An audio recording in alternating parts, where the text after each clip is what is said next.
and I'm a student at the University of Minnesota Twin Cities, studying environmental science, policy, and management, and I'm here on behalf of Sustainable Stillwater today as an intern. As we all know, climate action planning seeks to preserve our environment for future generations by implementing tangible actions into our community and mitigating and adapting to these effects. While we often see climate action planning as benefiting the health of our environment and promoting sustainability, there are side effects and co-benefits that come from our strategic planning. This allows successes in other sectors of our lives, such as public health, natural resources, and employment opportunities. These solutions to reducing climate change impacts are already a part of the expertise in Stillwater's municipal government. By committing to a plan, we not only invest in sustainability and a resilient future, but we reduce emissions and make very small adjustments to our lives. These benefits are not directly related to climate mitigation, but may translate into avoided costs and many financial savings. An example of this is by decreasing our fuel consumption, while others, such as biodiversity preservation, may not have a direct monetary value, but they do benefit us in the long run. Extreme weather events prevalent in Minnesota include severe drought and flooding.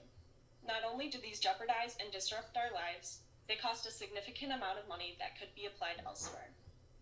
By acknowledging climate change and planning and adapting, we not only avoid bearing a large cost to fix these damages, but we also prepare for these threats that will be very prevalent in our future. According to the Minnesota Department of Transportation, heavy precipitation and flooding do very large harm to the system, which is specific to highways and our infrastructure. As we can see here, the number of days with heavy rainfall will increase if high CO2 emissions persist in the coming years. According to the International Labor Organization report, if sustainable practices and action are implemented by the year 2030, over 24 million new jobs can be created. Although there will be a loss in the fossil fuel industry, the renewable energy sector will open up, which allows for green jobs, which are anything related to advancing a healthy environment for us. That being said, there will be a lot of room for employment in Stillwater, with our main industries in tourism, retail, and hospitality.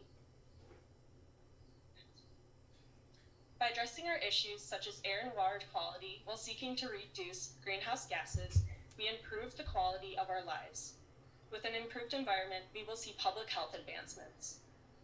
For example, reducing air pollution, as seen here, lowers the risk of conditions from climate change impacts, such as cardiovascular disease and asthma.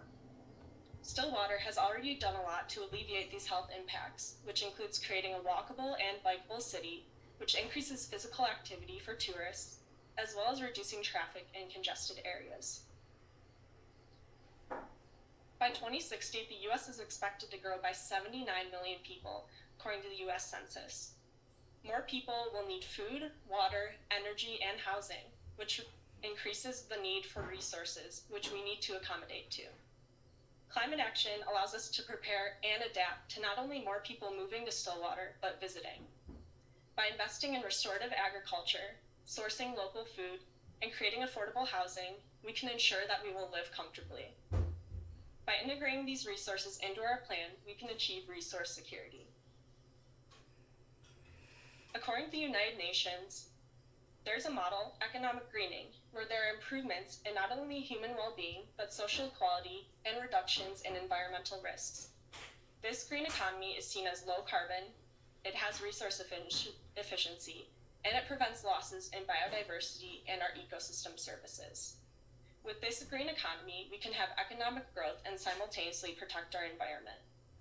An example of this is by gradually improving our buildings, not only to increase the efficiency, but prolong the lifespan.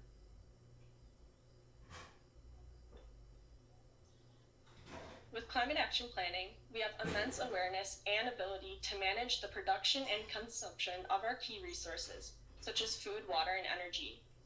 Actions shown in the diagram include shifts towards low-carbon fuel sources, as well as innovative technologies that reduce the amount of materials we use. The overall benefits to resource efficiency improvements are shown here, which include toxics in the environment, resource and land use inefficiency, human health impacts, and economic disparity. The new global reality is driving transformation to more productive and resource-efficient technologies, infrastructure, and human systems. By incorporating urban forestry and green space projects into this plan, we not only support habitats, but preserve the natural areas that foster our native Minnesota species, specific to the St. Croix River and Valley, which are home to many of these. Just last year, Stillwater was named Bird City by the Minnesota Audubon Society. As a major migration flyway, tourists across the country come to visit Stillwater.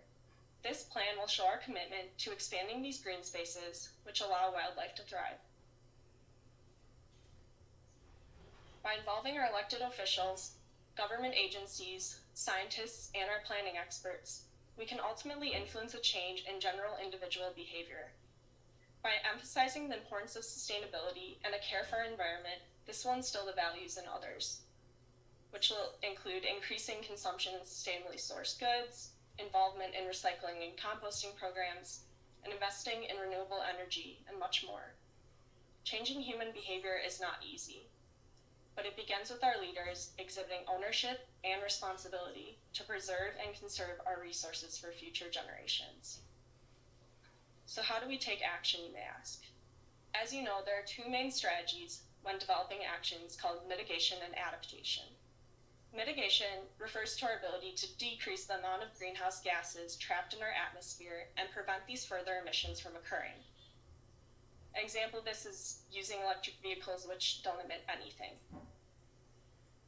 On the other hand, we have adaptation, which is managing these risks and consequences of climate change, such as upgrading our infrastructure, creating tree canopies for shade, or even reducing permeable surfaces for additional stormwater and flood protection.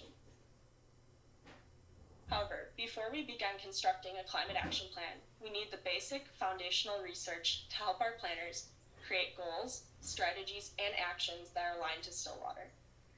A climate vulnerability assessment allows us to prioritize what actions are essential to protect not only people, but our property from climate impacts identified in this assessment.